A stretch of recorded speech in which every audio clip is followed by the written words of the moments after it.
What is up, everybody? CampingRandy here, and I went and changed my oil.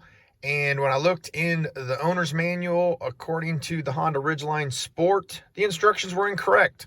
So I wanted to show you how to reset your maintenance minder light. So what you're going to do is double click your accessory mode. Don't start the vehicle. Now I already reset mine, so you'll see this.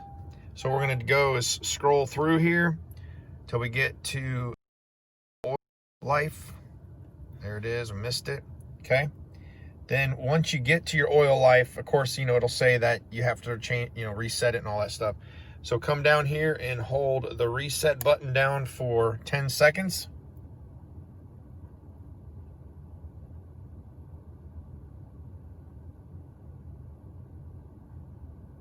And you'll notice it says reset and cancel. Scroll up one to go to reset, and then hit the reset button again, and voila, it will reset it to 100%. I hope this helps because the manual didn't. Have a great day.